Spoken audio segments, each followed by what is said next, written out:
parte del equipo de capacitación de la provincia del Ministerio de Salud. Lo que vamos a hablar en esta oportunidad es acerca de el triage de enfermería, cómo implementa el protocolo específico para el COVID-19 en las guardias de la provincia. El concepto de triage para el COVID-19 en las guardias, bueno, es implementar una forma adecuada del proceso de triage y la correcta utilización del equipo de protección personal para facilitar las acciones de preparación y respuesta ante el COVID-19 en los hospitales provinciales, en los municipales y los trabajadores de salud del primer nivel de atención. Bien, en cuanto a los objetivos generales específicos para el COVID, decimos que primero debemos delimitar un espacio físico adecuado para tener un rápido aislamiento en los casos sospechosos detectados. La gestión de los recursos materiales para la correcta implementación y el uso racional de los mismos. Siempre estamos hablando de lo que es recursos materiales, así como también recursos, un recurso humano. Gestionar el riesgo clínico para optimizar también la atención y la seguridad de los usuarios con sospecha de COVID-19. Aislar rápidamente a los casos sospechosos para evitar la propagación del SARS-CoV-2. De eso hablábamos específicamente en el objetivo número 1, donde decíamos delimitar el espacio físico. ¿Qué podemos decir en cuanto al perfil del enfermero? Bueno, el perfil del enfermero, que es también lo que veníamos usando general para realizar un enfermero, para realizar triage en general, debemos considerar que sea un enfermero que sea empático, o sea, que pueda ponerse en lugar de la persona que esté asistiendo al servicio de emergencias, que tenga capacidad de valoración, que tenga pensamiento crítico, conocimientos clínicos, conocimientos de lo que son las herramientas específicas de triage. A esto apuntamos a todo lo que es el protocolo que se debe poner en acción, a cómo es la secuencia de atención, cuáles son los equipos que debe utilizar y a nivel de cuáles son las planillas que debe completar, también eso debe tener en conocimiento, aparte de todo lo que es el sistema que se viene usando previo del triage. Experiencia nos referimos tanto a lo que es experiencia en conocimientos científicos, ¿sí? Si son enfermeros que han trabajado en áreas críticas es mucho mejor, y la experiencia hace también a que no sean enfermeros recién recibidos los que pongamos ahí en el área de triage. Capacidad de comunicación efectiva, capacidad para gestionar los insumos, para gestionar el recurso humano, capacidad para organizar el servicio, habilidades para supervisar, conocimientos del área previos, saber, bueno, si hay un inconveniente, a dónde se deben dirigir, a quién deben llamar, cómo pueden hacer para gestionar y resolver ese problema. Acá tenemos un flujograma que es un flujograma genérico, donde lo que estamos observando específicamente es la división de los ingresos para los pacientes que sean sospechosos de COVID y para los pacientes que acuden a la guardia por cualquier otra patología. En este caso lo que vemos es una entrada única y en esa entrada es donde se va a hacer el filtrado, el tamizaje primario, ¿no? Entonces tenemos un pre-triage o triage primario, como lo quieran denominar, donde en este triage vamos a encontrarnos con un personal de salud, un personal de seguridad, un estudiante de medicina.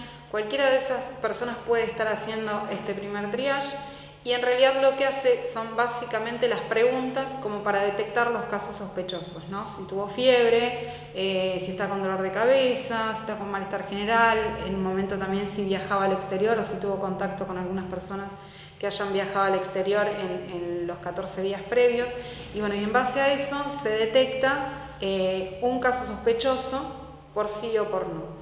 Entonces, en caso de detectar un caso sospechoso, lo derivamos al triage específico, donde ahí nos vamos a encontrar generalmente con un enfermero como lo que estábamos hablando con el perfil anterior, o también puede ser un médico, ¿no? Eso dependiendo de la institución, va a ser quien esté haciendo ahí de oficial de triage.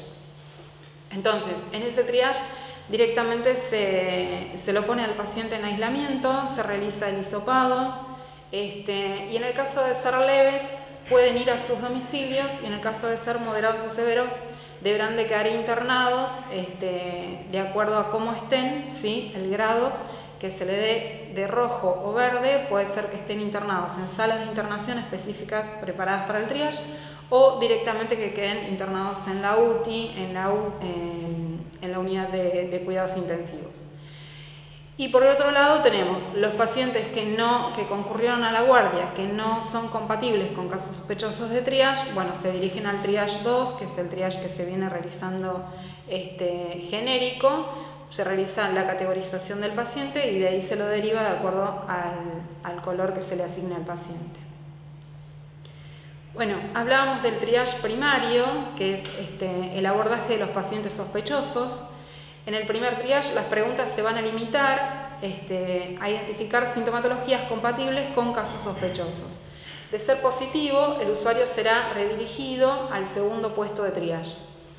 El personal que esté asignado a dicha función deberá tener la protección recomendada, contará con barbijos, a su vez para darle barbijo al usuario que ingrese en el caso de que no lo tenga, ¿no? Esta estación puede ser ocupada por personal sanitario, como les decía, administrativo, personal de seguridad, de acuerdo a la disposición de cada institución. Bueno, vemos que el triage primario lo que apunta básicamente es a identificar el caso sospechoso, a redirigirlo y a para ser atendido en la segunda estación de triage, que sería específicamente los casos detectados. La estación primaria de triage, las recomendaciones del uso de los elementos de protección personal. Bueno, en caso de quedar expuesto el usuario, lo que se recomienda es un equipo de protección de nivel 2, ¿no? Con barbijo y camisolín. De no poder tener una distancia óptima de 1,5 metros, 2 metros, se deberá agregar además los elementos de protección ocular, que serían las antiparras, y también se puede utilizar la máscara facial. Si el servicio cuenta con un sector delimitado, en este caso con los métodos de barrera física como pueden ser ventanilla o vidrio, lo que se recomienda es que el triallador utilice el barbijo quirúrgico y siempre tenga a disposición barbijos quirúrgicos para entregarle a las personas que ingresen para ser atendidas y no cuenten con esto. Bueno, acá tenemos una imagen de lo que es el equipo de protección personal. Tenemos las antiparras, barbijo quirúrgico, el camisolín, bueno, los guantes y además el uso de la cofia, ¿no? Que es lo que está indicado. En el triage secundario, lo que hacemos básicamente es el control de signos vitales y determinar la categorización del paciente de acuerdo al riesgo vital. Entonces, realizamos una evaluación rápida de todo lo que son las funciones básicas, la vía aérea, la ventilación y la circulación. Se evalúan los signos vitales, se realiza una anamnesis enfocada para determinar la causa de ingreso del paciente y se delimitan los casos que hayan tenido contacto estrecho con casos sospechosos confirmados de COVID-19. En los niveles de riesgo, bueno, seguimos utilizando los 3 niveles. Algunos hospitales, como el Hospital de Niños, utilizan 5 niveles. En la gran mayoría de los hospitales de la provincia se utiliza este triage de 3 niveles, rojo, amarillo y verde. En el verde como ya sabemos, son casos leves de fiebre, tos, dolor de garganta, rinorrea. En el caso de los amarillos, que son los pacientes que requieren una atención más inmediata, con disnea leve, vómitos, diarrea, cefalea, debilidad, respiración con tiraje, antecedentes de factores de riesgo. Y en el caso de los rojos, que son los pacientes que demandan una atención inmediata, con riesgo vital, tenemos los pacientes que ingresan en apnea, disnea grave, taqui o bradicardia, hipertermia, hiper o hipotermia y una saturación aire ambiente menor al 93%. Bueno, acá observamos un triage secundario. Vamos a ver las recomendaciones del uso del equipo de protección personal. En este caso observamos la cofia, gafas, protección ocular, barbijo quirúrgico, la máscara facial, el camisolín y los guantes ambidiestros. Y en el caso de contacto con aerosoles, lo que se debe sumar es el barbijo N95 o KN95, que es similar, con la precaución de utilizarlo cuando se está a menos de 1,5 metros, a su vez sumarle el barbijo quirúrgico, porque la válvula expiratoria podemos contagiar al paciente, entonces para evitar eso utilizamos a su vez el barbijo quirúrgico. Vemos recomendaciones generales de lo que es el barbijo 3M a el barbijo quirúrgico. Las recomendaciones generales, bueno, según la OMS, en el barbijo N95 o similar KN95, está recomendado para los procedimientos que son los invasivos, que pueden provocar aerosoles, tales como la intubación, la toma de las muestras respiratorias, los aspirados traqueales, cuando se realiza el RCP, la utilización del AMBU, tener la precaución de utilizarlo con filtro, entre otros procedimientos directos y demás situaciones que puedan generar aerosoles. En el resto de las situaciones solo está indicado la precaución de transmisión por gotas y el aislamiento por contacto. El uso del 3M, continuando, debe ser individual, lo podemos reutilizar hasta 15 días consecutivos, estamos hablando, en jornadas menores a 7 horas, ¿sí? Entonces lo podemos guardar, extraemos el barbijo tomándolo de la parte de los elásticos y lo podemos conservar en bolsas de papel que tienen que estar identificadas con nombre, con apellido, son de uso individual, no llevarlos al domicilio. En caso de ruptura, descartarlo inmediatamente. Y luego de guardar, descartar o tocar el barbijo, siempre tener la precaución de lavarse las manos utilizando el alcohol. Bueno, acá vemos recomendaciones generales para el uso del EPP en el equipo multidisciplinario. Vemos lo que tenemos que utilizar para el personal administrativo, solo barbijo quirúrgico, el lavado de manos. El lavado de manos es absolutamente obligatorio para todos, ¿sí? El personal de vigilancia que esté dentro de zona de triage, se recomienda el lavado de manos, el barbijo quirúrgico, las antiparras y a su vez la máscara facial, dependiendo, ¿no?, del contacto que decíamos previo, ¿no?, cómo es la zona y a cuánta distancia vamos a estar haciendo la entrevista al paciente. En el caso de los camilleros, el lavado de manos, el barbijo quirúrgico, también la utilización de la máscara facial y de las antiparras, camisolín y guantes. En caso del personal de limpieza, exactamente la misma protección. El personal de diagnóstico por imagen, exactamente la misma protección. Y el personal de cocina, que también debemos considerarlos, que andan por todo el hospital, el lavado de manos y la utilización del barbijo. Bueno, buenos días, continuando con la capacitación, vamos a hablar sobre la colocación y retiro de protección de EPP.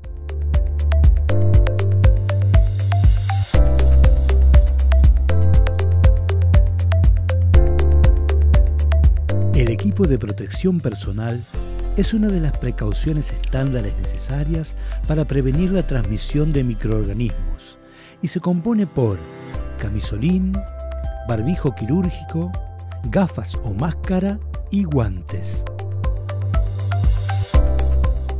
En caso de realizar actividades que signifiquen mayor riesgo de contaminación, se deberá utilizar barbijo KN95, N95 o FFP2.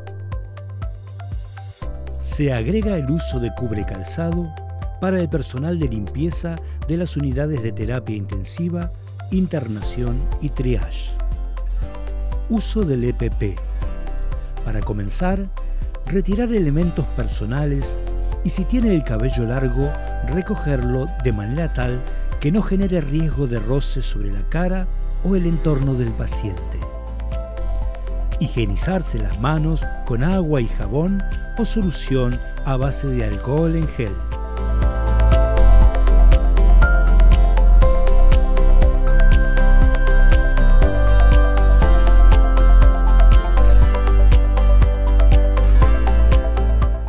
Colocarse el camisolín. Atarlo adecuadamente a la altura del cuello y cintura. Debe cubrir todo el torso, los brazos completos y hasta las rodillas. Colocarse el barbijo común o con filtro de partículas según el caso. El barbijo quirúrgico se usa en procesos donde no se generen aerosoles. Debe cubrir desde la nariz hasta el mentón.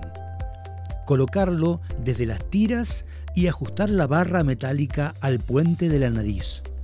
Corroborar que quede bien sujeto a la cara. El N95 se usa en procesos que puedan generar aerosoles. Colocarlo sin tocar la parte interior del mismo. Usar las yemas de los dedos para moldear la zona nasal del barbijo a la forma de la nariz. Soplar para comprobar los ajustes de presión positiva y negativa. Si se fuga aire al exterior, se deberá corregir el ajuste del barbijo.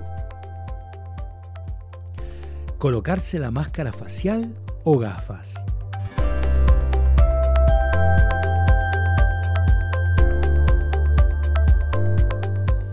Por último, colocarse los guantes, ajustándolos por encima de las mangas del camisolín. Retiro del EPP. Dentro de la habitación, quitarse los guantes.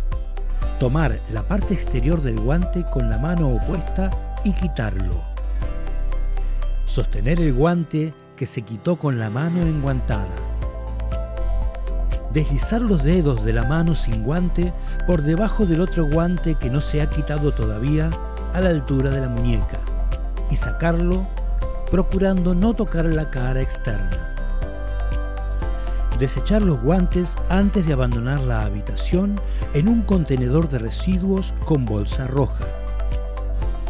Realizar una adecuada higiene de manos.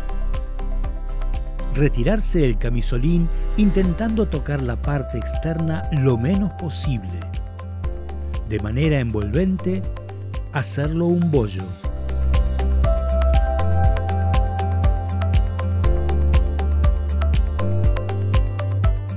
Descartar en bolsa roja. Higienizarse nuevamente las manos y retirarse de la habitación. Fuera de la habitación, retirar la máscara o gafas de atrás hacia adelante. Colocarlas en un recipiente con solución desinfectante para luego limpiarlas y desinfectarlas. Retirar el barbijo desde las tiras con un movimiento en dirección al piso y sin tocar la parte externa. Luego, descartar. Higienizarse nuevamente las manos. En cuanto al triage pediátrico, lo que debemos hacer la salvedad es que tiene algunos aspectos diferentes al adulto, ya que el niño depende del padre al momento del interrogatorio. O sea, los niños por lo general no participan de todo lo que es el tema de las preguntas, salvo que sea de una mayor edad, a partir de los 8 años, donde sí presentan colaboración.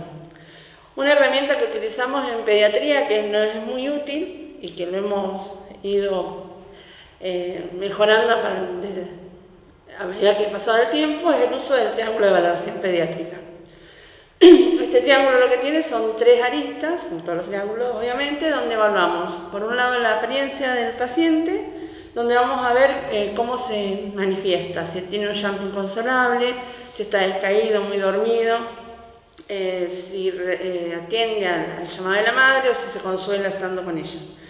El otro lado del triángulo va a evaluar la respiración, donde vamos a ver si tiene alguna dificultad respiratoria, si respira entrecortado, si tiene una apnea, el color de ese bebé, si presenta sibilancias o ruidos respiratorios. Y por último, la circulación, donde vamos a ver lo que es la cianosis peribucal, el relleno capilar, si tiene taquicardia, taquipnea, y evaluamos toda la parte circulatoria. Bueno, como había dicho Cecilia, nosotros en el hospital sí utilizamos los 5 colores para la clasificación de pacientes. Después el tema de la circulación se ha implementado, como creo que en la mayoría de los hospitales de la provincia, el separar los pacientes para disminuir el riesgo de contagio. Por lo tanto, en nuestro hospital, que es el Hospital San María Ludovica, tenemos dividido el triage COVID o triage febril y el triage que es patologías de la pediátrica sin fiebre en ninguno de los casos. Lo que sí hemos observado, bueno, por eso se ha hecho esa división, es que se presenta en forma diferente a comparación del adulto. Por lo tanto, hay cosas que para en adulto se evalúan de otra manera que en pediatría le prestamos un poco más de atención. Después el tema de las escalas de valoración y la clasificación del paciente también va a depender de la situación del chico, más que nada puntualizando lo que es la apariencia.